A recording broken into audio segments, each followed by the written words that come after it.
ہے قول محمد قول خدا فرمان نہ بدلا جائے گا، بدلے گا زمانہ لاکھ مگر قرآن نہ بدلا جائے گا۔ دوستو، آج ہمارا معاشرہ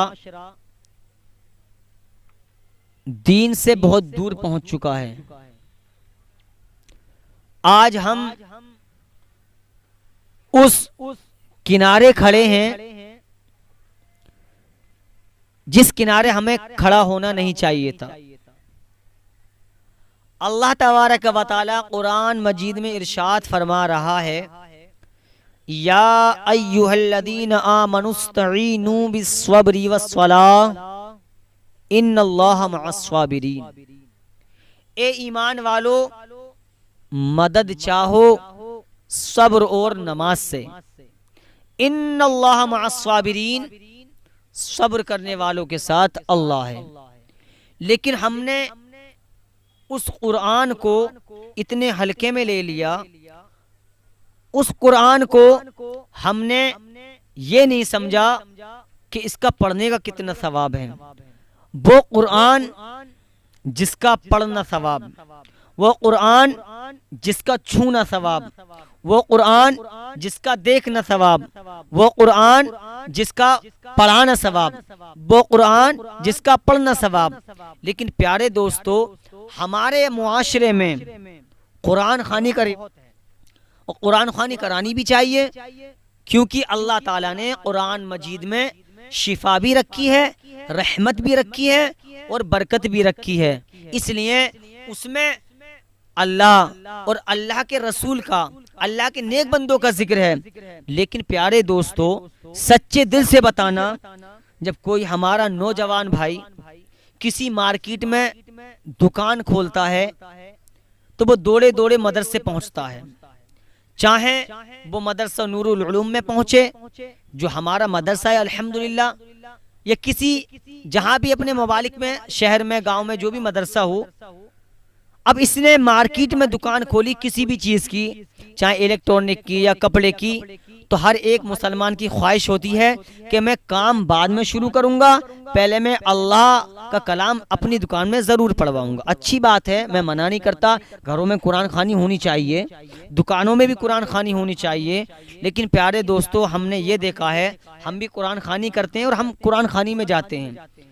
کسی بھائی نے قرآن خوانی کرائی، مدرسے کے بچے تشریف لائے، تو دیکھا یہ جاتا ہے کہ جب مدرسے کے بچے تشریف لاتے ہیں قرآن خوانی کے لیے تو ان بچوں کو نیچے بٹھا دیا جاتا ہے، اور کہیں کہیں کنڈیشن تو یہ ہے کہ خالی کٹے پر بٹھا دیا جاتا ہے، کہیں کہیں ایسا ہوتا ہے کہ پہلے ترپال بچھا دیا جاتا ہے، اس کے اوپر سے دری بچھا دی جاتی ہے۔ جو بات ہے میں وہی بتا رہا ہوں، لیکن ہم نے یہ دیکھا ہے ادھکتر زیادہ تر اگر کسی کے یہاں چٹائی ہے تو اس پہ بٹھا دیا۔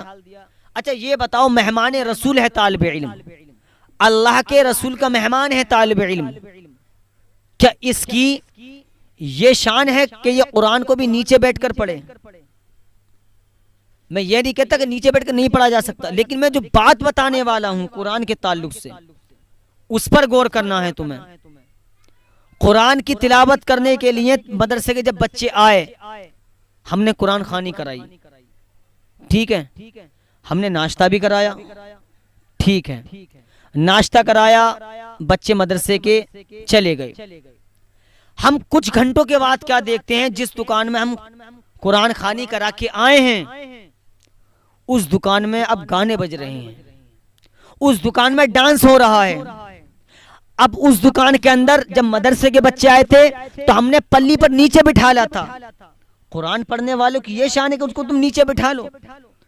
کچھ گھنٹے کے بعد میں جب اس کے احباب، جب دوست آتے ہیں، دکان کے جو مالک ہے، دکان کا جو مالک جب اس کے دوست آتے ہیں تو ان کے لیے بڑی اچھی طرح کرسیاں بچھا کر ان کا استقبال ہوتا ہے، بڑی اچھی طرح ان کی خاطر توجہ ہوتی ہے، ان کے لیے فروٹ وغیرہ آتے ہیں، ان کے لیے طرح طرح کی نعمتیں لا کر تم رکھ دیتے ہو دکان کے اندر۔ لیکن جب طالب علم قرآن شریف پڑھنے آیا تو تم نے اس کو ہلکے میں لے لیا۔ سچے دل سے بتانا، جو تمہاری دکان کے اندر تمہارا دوست آیا ہے، اسے یہ توفیق نہیں ہوتی کہ وہ لا الہ الا اللہ محمد الرسول اللہ صلی اللہ تعالی علیہ وسلم یہ کلمہ پڑھ کر بھی تمہارے سامنے یہ دعا یہ کر دے، اللہ میرے دوست نے دکان کھولی ہے، یا اللہ میں نے کلمہ پڑھا ہے تو اس کی برکت سے میرے دوست کی دکان میں برکت عطا فرما۔ تمہارا دوست تو یہ بھی نہیں کہہ کر جاتا، لیکن تم نے اس کی خاطر توجہ کیسے کی ہے، اس کو عزت سے بٹھالا ہے کرسی پہ، طرح طرح کا ناشتہ کرایا ہے، طرح طرح فروٹس وغیرہ کھلائے ہیں، لیکن جب مدرسے کے بچے آئے پڑھنے قرآن کے لیے تو تم نے اس کو پلی پر بٹھال دیا۔ کیا قرآن کا یہی معاملہ ہے؟ ارے قرآن تو وہ ہے اگر تم چھو تو ثواب۔ طالب علم کے بارے میں علماء فرماتے ہیں کہ طالب علم اللہ کے رسول کا مہمان ہے، تو تم نے اللہ کے رسول کے مہمان کو اتنا گرا دیا مدرسے کے بچوں کو کہ تم نے ان کو نیچے بٹھال دیا۔ جب مدرسے کے بچے دعا کرتے ہیں تو وہ یہ کہتے ہیں یا اللہ اس دکان میں خیر و برکتوں کو نزول عطا فرما۔ جب تمہارے دوست آئے ہیں تم نے صبح صبح اللہ اور اللہ کے رسول کا ذکر کرا لیا ہے، قرآن کی تلاوت کرا لی، لیکن جب تمہارے دوست حاضر ہوئے، جب تمہارے دوست آئے تو اس میں ڈانس ہو رہا ہے، کوئی ڈیگ بجا رہا ہے، کوئی طرح طرح کی خرافات کر رہا ہے۔ پیارے دوستو، ایسے قرآن خوانی کرانے سے بہتر یہ تھا کہ تم قرآن خوانی نہ کراتے۔ تم نے قرآن کی اہمیت ہی نہیں سمجھی پیارے۔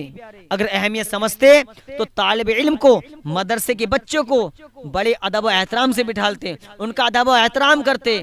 لیکن آج دیکھا یہ جاتا ہے اپنے دوستوں کو تو ناک تک کھلا دے گا، ناشتہ کرا دے گا، لیکن جب طالب علم آتا ہے، مدرسے کے بچے آتے ہیں تو انہیں تم ہلکے میں لے لیتے ہو، چٹائی پر بٹھا کے کام چلا دیتے ہو۔ اور جب دوست آتے ہیں تو کوئی صوفہ لا رہا ہے، کوئی مخمل کی چادر لا رہا ہے، کوئی طرح طرح کے فروٹس لا رہا ہے۔ یاد رکھو جو تم علماء کو کھلاتے ہو، طالب علموں کو کھلاتے ہو، وہ خالی نہیں جاتے بلکہ تمہاری دکان کے لیے دعا یہ کرتے ہیں یا اللہ اس دکان میں خیر و برکتوں کو نزول عطا فرما، ان کی دکان میں خیر و برکتوں کو نزول عطا فرما، ان کے کاروبار میں بے پناہ برکتیں عطا فرما۔ تمہارا دوست آیا ہے وہ تو کھا پی کر اور چلا گیا، ہنس کر چلا گیا، تمہارے ساتھ ڈانس کر چلا گیا، گانا گا کر چلا گیا، لیکن اسے اتنی توفیق نہیں ہوئی کہ میں کلمہ پڑھ کے اپنے دوست کی دکان کے لیے برکت کے لیے دعا کر دوں۔ اس لیے علماء کی اہمیت سمجھو۔ اللہ کے نبی کی حدیث ہے، اللہ کے نبی فرماتے ہیں عالم بنو، عالم نہ بنو تو علماء کی صحبت میں رہو۔ اس لیے ہمارا ایمان بھی مضبوط رہے گا اور ہم نمازی بھی بن جائیں گے۔ لیکن میں نے کیا بتایا، اللہ کا قرآن کہتا ہے مدد چاہو نماز اور صبر سے، نمازوں کی پابندی کرو، علماء کی صحبت میں بیٹھو، طالب علموں کو سمجھو، مدرسے کے بچوں کو سمجھو اور سنو۔ اگر تمہاری دعا قبول نہ ہو، کاروبار میں برکت نہ ہو، تو تمہارے یہاں کا جو بھی مدرسہ ہو، میں تو اپنے مدرسے کا نام بتا رہا ہوں، مدرسہ نور العلوم میں پہنچ جاؤ اور طالب علم سے دعا کراؤ۔ قسم خدا کی جب یہ مدرسے کے بچے تمہارے لیے دعا کریں گے تو اللہ تعالیٰ اپنے محبوب کے صدقے میں، اپنے فضل و کرم سے ان قرآن پڑھنے والوں کی دعا کو قبول فرمائے گا۔ اس لیے مدرسے کے بچوں کو سمجھو، علماء کی صحبت میں رہو، علماء کا ادب و احترام کرو۔ اللہ پاک ہم سب کو علماء سے سچی پکی محبت کرنے کی توفیق عطا فرمائے۔